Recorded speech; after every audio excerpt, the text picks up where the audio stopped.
And there comes the champion, entering the ring for his 37th professional fight. 9-0 so far in heavyweight championship fights. A victory tonight would tie him with Joe Frazier for 5th on the all-time list in that category.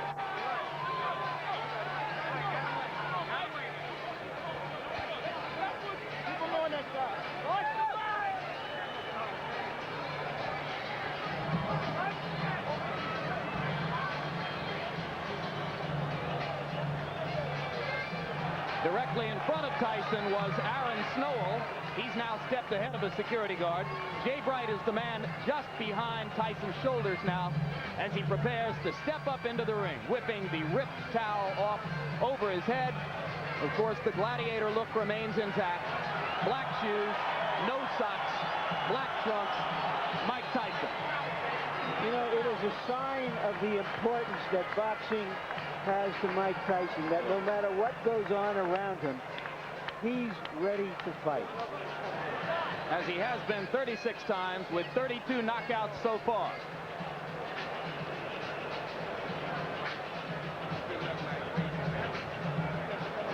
Quickly now, and focusing on the beginnings of Carl Williams' strategy, which has to be the left jab, Ray Leonard's tip of the night. Well, the left jab speaks for itself. That's the key punch for Carl Williams, to keep that left jab in Tyson's face, keep him off balance, but most importantly, snap it and not bring it down too fast, because what's going to happen, Tyson should counter that left jab. Now, once the fight becomes an inside fight, in fact, I believe that's going to be the case because Tyson's styles get inside, their right uppercut. That punch may accommodate Tyson's style, but in doing so, Williams better keep both hands up because Tyson throws an onslaught of punches each and every time, each and every opportunity. Now, Jim, this is my favorite combination. I call it the Tyson combo. It's a right hand to the liver section, then to the chin. And most of the times, if Tyson catches his opponents with this particular punch, it's over. Here we see him, a good shot of it, right up to the chin. If Williams get against the corner or the ropes, look for this particular combination to take place. With taller opponents, Tyson has a tendency to lunge in because of the height and reach advantage. But here, he may find the same thing with the taller Williams.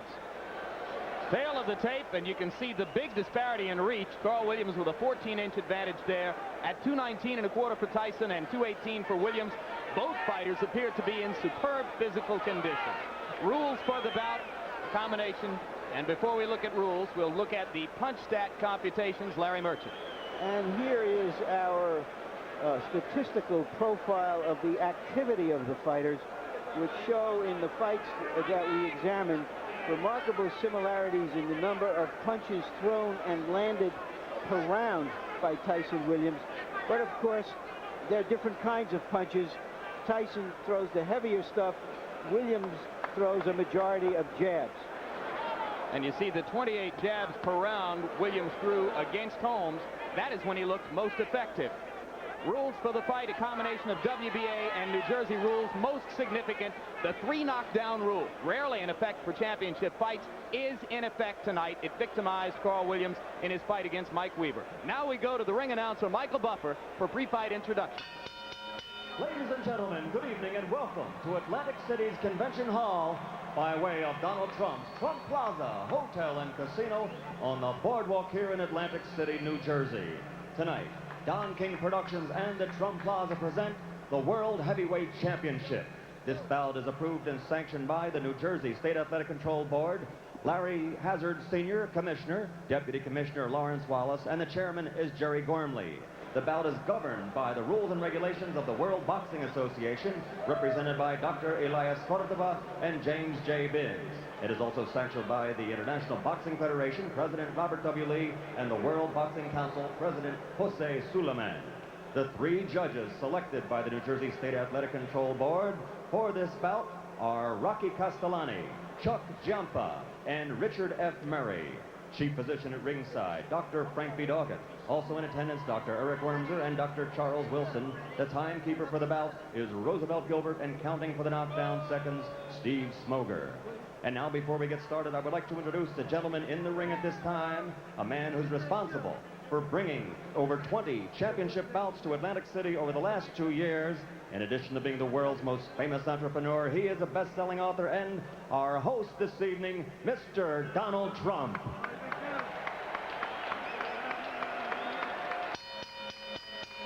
And now, ladies and gentlemen, from the Trump Plaza Hotel and Casino in Atlantic City, New Jersey, let's get ready to rumble!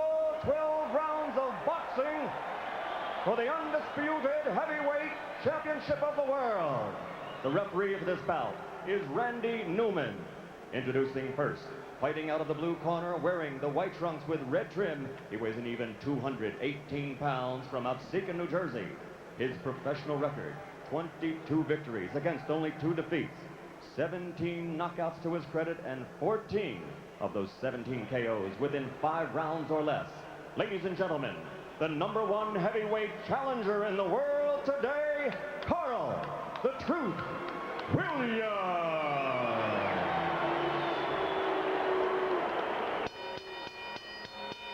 And his opponent, fighting out of the red corner, wearing the solid black trunks and weighing in at 219 1/4 pounds from Catskill, New York. His professional record is unblemished with 36 consecutive victories, 32 knockouts, 28 KOs in 5 rounds or less, and 16 in the first round alone. Ladies and gentlemen, presenting the undisputed, the undefeated heavyweight champion of the world, Iron Mike Tyson.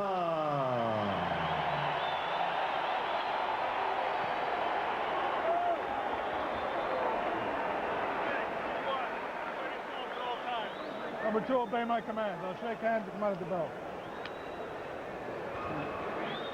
Keep in mind that Mike Williams has a tendency to get hit by left hooks. Carl Williams, excuse me, I can think of better tendencies that a fighter should have who's going out to face Mike Tyson. Indeed, Carl Williams has been floored 7 times in his career. Twice by James Quick Tillis, twice by Jesse Ferguson, 3 times by Mike Weaver, and in every instance, the decisive blow was a left hook. The people in Williams' corner are sincerely worried about what he does in the first 30 seconds against the Tyson onslaught. And it would appear that the strategy to begin with is to hold, and referee Randy Newman says, we're not going to start that way. This is somewhat of a reunion here because both men are just throwing punches. In fact, Williams here has selected to fight Tyson inside. He claimed the other day that if Tyson throws any unnecessary punches, illegal punches, he will accommodate him and throw the same punches back. Well, Frank Bruno felt the sting of Tyson's elbow several times, as other opponents have complained that they have felt it as well. I got his head. All right, over here, guys. Stop punching. Step back. Step back. Because Williams' left jab is so strong, that should help him as long as he keeps that right hand up and watch Tyson's left hook, Frank, stop which is a punching. powerful When you punch. feel me, stop punching. That's it. Let him go.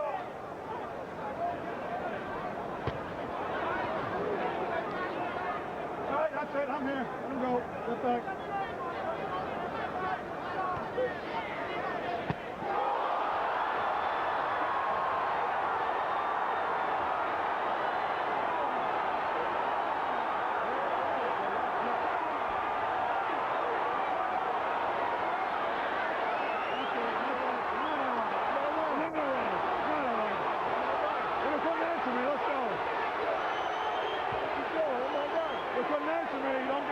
Unofficially, I've got this fight being 1 second longer than Tyson Spinks. 1:32 instead of 1:31. It was, as you started to point out, again, Larry, a left hook. Williams was very unhappy at the end of that. Randy Newman, the referee, asked him a question, obviously about how he felt or what his name was or where he was, and apparently he got the wrong answer because he stopped the fight immediately. I didn't see any reason to stop the fight, and I'm curious to see what that answer was, and I'm going into the ring to see if I can find out. Good luck, Larry. 1:33, Larry. It was 2 seconds longer than the Spinks fight. The unofficial demarcation of the knockout comes at 1:33 of the first round. And you can see a disgusted Carl Williams who thinks that he should have been allowed to continue. And Ray, I've got to agree with Larry. It was a fairly peremptory stoppage. Well, the way I judge it, because he appeared to be okay, but then again, the referee is closer to the pitcher than we are. What was that question likely to be? Where are you? What day is this? And here we see the left hook that put Williams down. Williams had dropped that right hand, and I indicated earlier that the jab will be the key, but in throwing the left jab, he must also keep that right hand up and power. There's that left hook. And you saw Mike pivot upward with both feet planted and turn the hips into the punch. This is where the power comes from. The reason people fear Mike Tyson because he's one of the few, if not the only man, that can knock you out in the heavyweight division with one punch.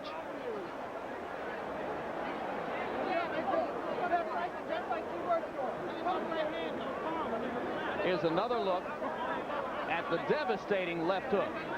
And what Tyson does here, he bobs and weaves, gets under that jab and counters with a beautiful left hook. Perfectly timed as Williams was dropping the right hand, just as you said he did after throwing the jab. Well, what happened for Williams, the fact that his left hand, his left jab rather, was working, and he felt very comfortable.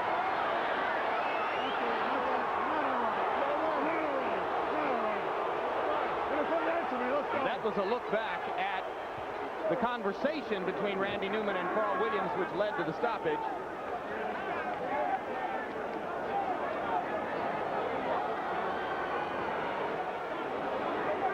Mike Tyson, as usual, awesome. I'm reminded of a night in the Meadowlands in New Jersey when a referee stopped a bout between Mike Rossman and Victor Galindez. After a similar conversation, Rossman, the victim of the knockout, he chased the ref across the ring yelling, "What was the right answer?"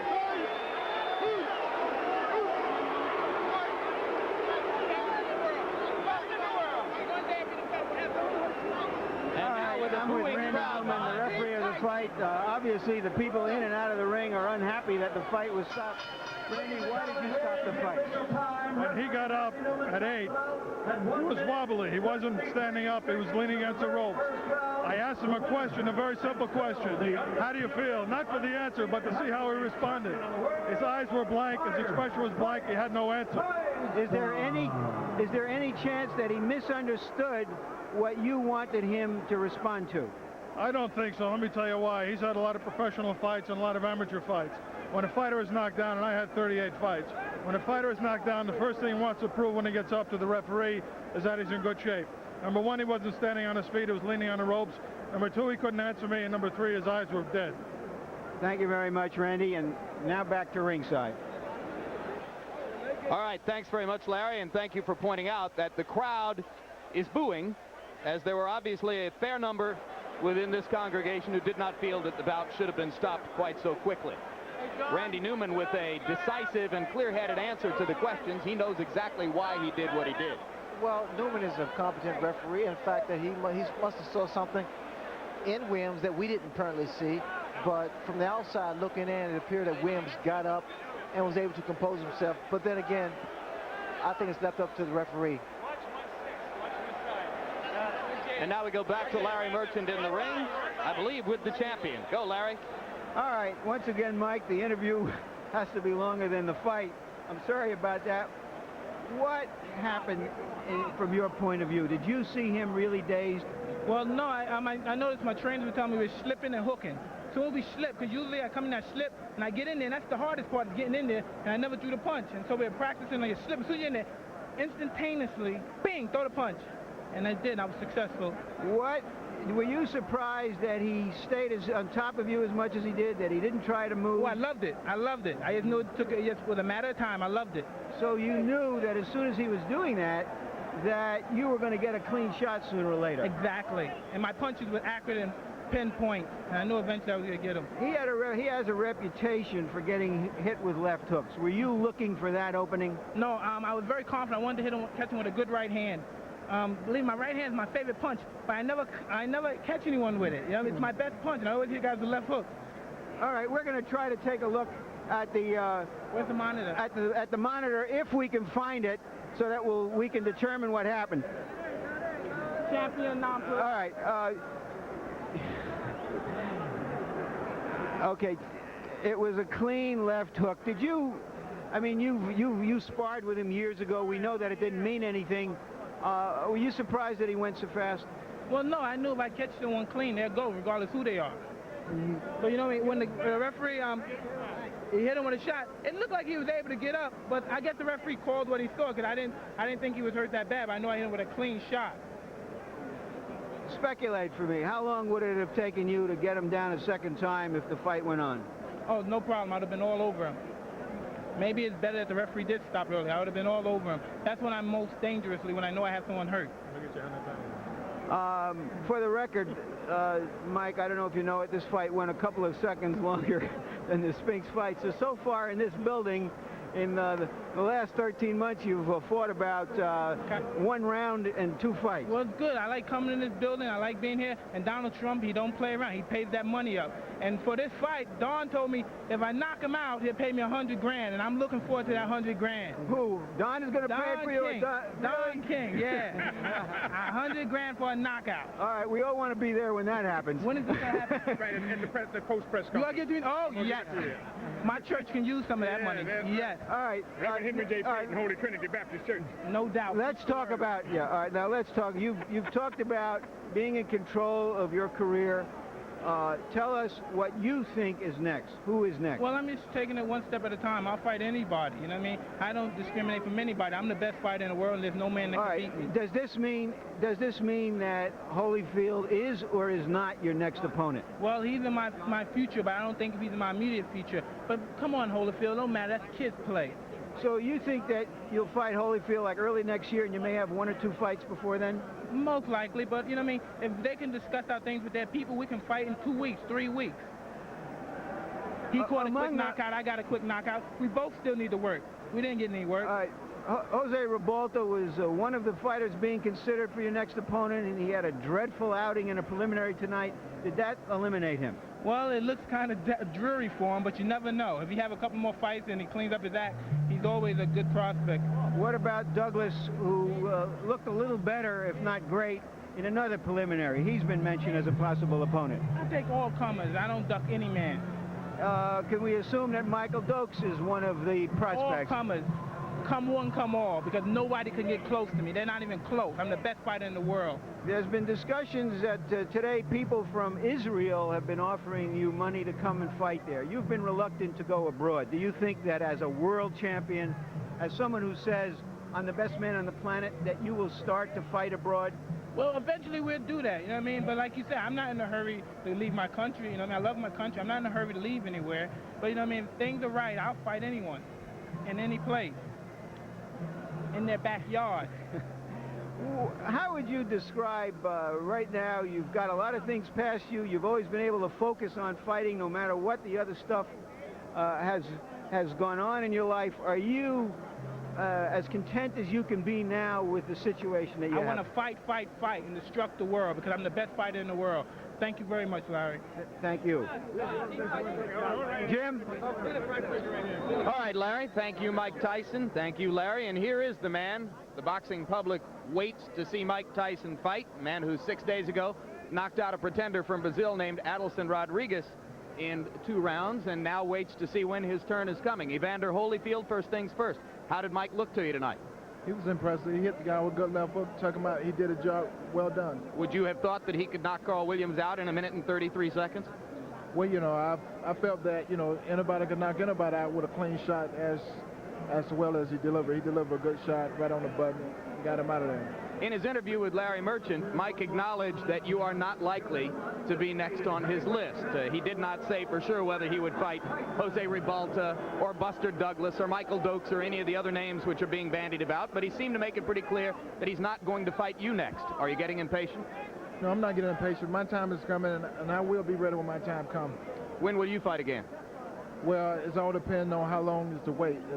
If the wait is 6 months or so, then I would take a fight in October.